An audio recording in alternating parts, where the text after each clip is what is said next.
I think the only time you could tell by his face is that it's crime time. Here's a look at McFarlane Toys DC Multiverse McFarlane Collector's Edition Clock King.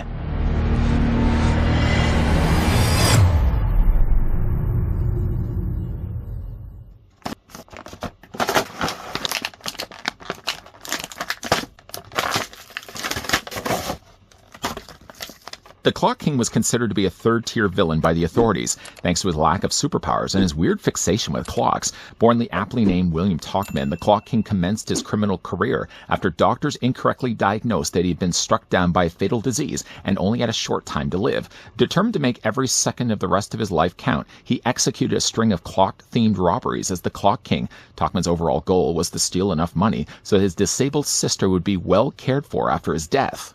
When it comes to robberies, the Clock King's really hands-on, both hour and minute. Just before, of course, we get a closer look at the McFarlane Collector Edition Clock King. Let's take the tape measure. Yeah, let's see how tall the figure stands. There's two versions of Clock King also. The one that you're seeing right now with the garishly stupid-looking outfit, which I like actually more than the other one. There's also as well a Platinum Edition that's going to have a green outfit, green top, blue pants, and a slightly larger head. The one that also has the larger head seems to also have a goatee. This one only just has a straight mustache. That could probably be his mouth. Clock King is, though, going to stand at 7 inches in height, or the Master of Time is about 17.5 or 18 centimeters tall. Tachman's been known to tussle with both Green Arrow and Batman, but because I grew up watching Batman the Animated Series, and really my first introduction to the criminal, I'm going to be most likely displaying this guy as the villain of the Caped Crusader. So here's what he looks like with the Nightfall release of him. And while maybe we're at it, let's bring in some other Batman villains. Here's what he looks like with the Infinite Frontier Joker. Here's also what he looks like with Mr. Zsasz, because I never get the chance to bring in Mr. Zsasz.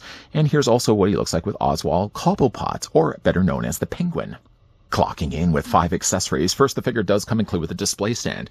Some additional frills get awarded here, Clock King, because instead of having the traditional black DC logo, he gets treated as silver instead.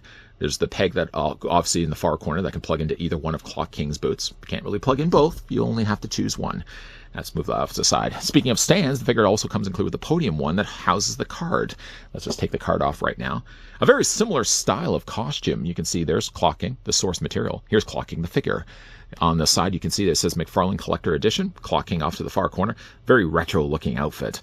The only thing I will say, though, about Clock King is I do wish that they had used a thinner body. He's very overly muscular. He sort of has that same problem I found that Riddler did. Just too big of a body for too lean of a character. Anyways, really nice looking image though of Clock King. Also on the back there as well, his real name is William Tachman. You know, again, I would like if they have included, for example, his first appearance, because there's made no mention of that at all. His first appearance actually is World's Finest number 111, way back in August 1960. But there's nothing there listing that. I have to tell that to you guys myself. There's, of course, a paragraph read that gives at least a very good backstory all about William Tachman and why he becomes the Clock King. Of course, this will go onto the podium, and usually when it comes to these, I like to display them with the actual standees, not to put them in like trading card sheets. Let's move this off to the side for right now. The figure also comes included with two slashing swords. I guess that would be the equivalent of that. These could also be poking. He comes with obviously the minute hand, the hour hand slightly shorter. Of course, right now I could tell you guys that's about what, 3:30. It's actually not even 3:30. It's closer to about 4 o'clock when I'm filming this review. Both of them are very similar in style. They look like they have, I don't know if they've been molded in gold plastic rather than actually been painted, but they work the exact same way. You can see there's looplets on the end. These little rings latch around his hands. I will say, though, getting him around his hands are a little harder to do. The plastic for his hands is a very hard variety. So I find the easiest thing to really do is take the hand, or take the weapon, kind of put it down on an angle like this, so you're putting it down more close to his pinky, and then just sort of push it up. And a lot of times that usually is the thing that kind of gets it into his grip. So again, he's got himself these like kind of, I guess they would be really swords. And I would really have this guy displayed with him because I think it's just a nice, fun little accessory to include a character that's known for clocks. The one other thing that he also has too, talking about upgrades, the Clock King also comes included with the cloth cape. Now, the cloth cape is a very similar matching colors, maybe a little bit lighter than obviously the neon green paint that they went with, but it's still a really nice looking material that they've used. It's got a wire that runs down here and down here. And between those two, you can actually get some decent manipulation for the cape. So if you'd like to have the cape, for example, kind of blowing in the wind, you can do that also as well. What is he doing? Let's just bring his arms down. But I like that you can actually mold these. The more and more that I'm seeing these on these figure releases, the more I'm really warming up to the idea that figures moving forward should all go with fabric rather than plastic. Yes, of course, you still have like characters like the old Batmans, for example, that have still plastic capes. But like fabric capes seem to really be the way to go. I mean, they're really keeping with the times that higher end collectibles, action figures, especially superheroes, are all usually, you know, those higher end figures are always usually using fabric capes. I like to see that McFarlane is following suit. Speaking of following suits, how's that for a segue? Clock King, as you can see. Speaking of times, what time is that right now? It's about like almost quarter after 5, maybe. I mean, some of the times obviously do change. The biggest time, probably the one that you'd be most concerned with, is the one that he's looking at you with. He's got a big giant that clock face, literally a Clock King looking at you. I really like the way they've done this. It looks like he kind of has these sinister eyebrows, and he just looks silly. I love that, though. And, of course, he's got a little line in the middle. I guess that would be representing his mouth. Now, the other version of Clock King has a larger head, and it has a notable goatee. One thing I will say, though, about this character, and something I did say earlier, I'm just going to bring him in right now. This is the John Kent release Superman. I would have liked, considering, again, like, Clock King's not a super-powered character. The idea that you'd be muscular like this, I think, kind of loses a little bit of the charm of the character. I actually would have gone more, I think, with the John Kent body. It's just a little leaner, it's a lot thinner, and I think it would have worked really well with a character like Clock King. I mean, again, you can see how muscular his thighs are, how broad his body is, especially his upper torso.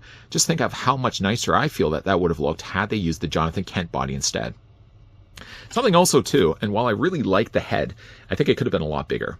I mean, the Platinum Edition, which I know right now I'm probably eventually going to get. I mean, even though this is my favorite of the two designs, the other one is so cool, and it's also Clock King. I'm such a sucker for Clock King.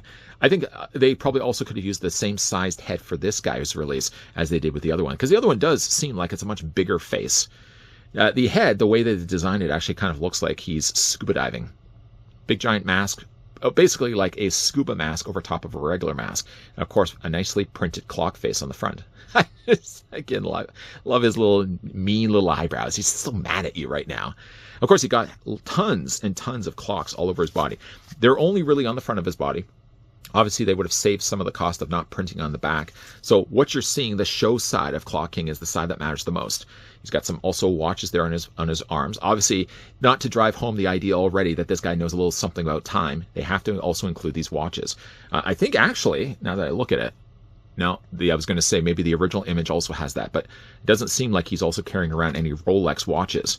He's got a big giant clock there on the front of his belt. I mean, there's clocks everywhere. If this is something that's been printed on the figure, I would feel like more of a budget went into this guy, especially for the fact he has a fabric cape, especially for the fact he has so many images of clocks all over his body. The colors work quite well, too. They're very similar to the classic look of Clock King, a much brighter blue, very much this kind of neon green color, although I think maybe in the card it looks a little bit more of a greenish green, maybe not as much of a neon yellow like this. All in all, though, it's a really neat looking figure.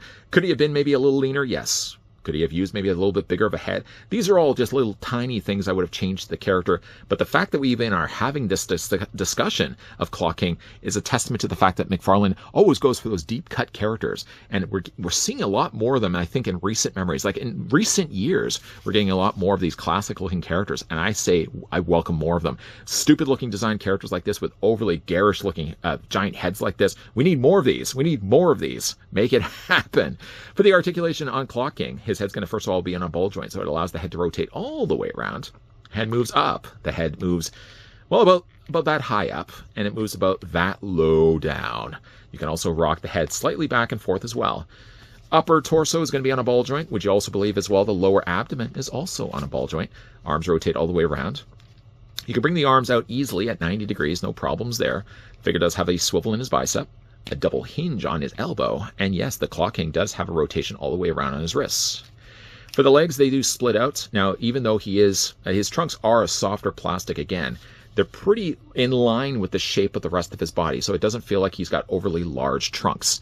But again, like the legs do split out, you can bring the legs forward, bring them back. There's a swivel at the top of the thigh, double hinge on the knee. No articulation for the boot part, at least, because it seems to be a continuation of the calf. But he does, though, definitely have an ankle rocker and an ankle pivot, and he also does have the toe articulation as well.